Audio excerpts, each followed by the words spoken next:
They are building a white, all-white community in Arkansas. When I first seen it, actually it didn't. When I first seen it, I was probably maybe I'll say 7, 8 years ago. I would have been like, oh man, them folk. I probably would have got upset.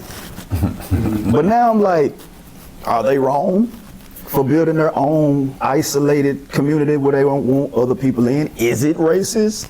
Should we be doing the same thing, you know? My thoughts about the white town and a little context, I think I was reading about they don't want Jewish people and they don't want LGBTQ. In the article that I read, they didn't even say they didn't want blacks, but it's just, I would imagine, just obvious. Right. And then, of course, I got caught up with the ChatGPT because I'm saying the Jews are just white people. Right. Or another place, what are we doing? You know what I'm saying? There is no Haviland group or no type of genealogy that's a Jewish gene. You understand what I'm saying? Exactly. They're just white people that maybe ascribe to a religion. Yeah, you know what I'm saying? You know what I'm saying? So let me just put that on the way. Everybody all this time been trying to figure out what is a Jew for real? Yeah. Black folks say, well, we the real Jews. All that. So anyway, on wax. So, but I'm saying, and then they're calling it. They're saying it's a private something, so they can get around the civil rights laws. They're calling it a private society or private. They're naming it something because other than that, you couldn't do it. Right. What is it called? Sectors.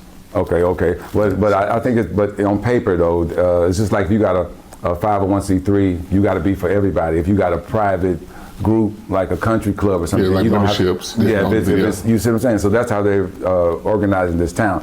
And I'm suggesting they might be showing us the blueprint. You know what I'm talking about? That's what I'm saying. You know what I'm saying? But I'm kind of there, man. That's I'm how I a feel about it. speakeasy I'm type not mad person. about it at all. But you period. almost don't have to even go to that extent. We've already kind of really done that. Black Wall Street and all that kind We've done of. this before.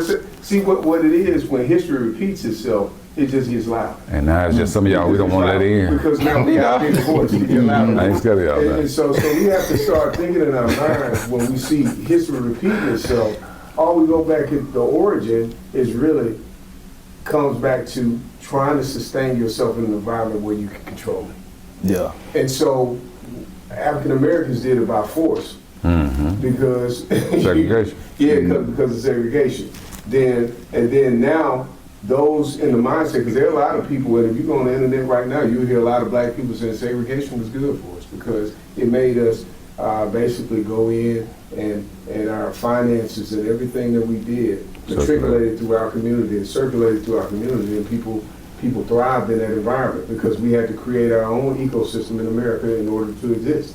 And so when we did that, that was one of the things that, I mean, if you think about the real idea of people being released from slavery in the 1800s, and by 1890 you had black millionaires.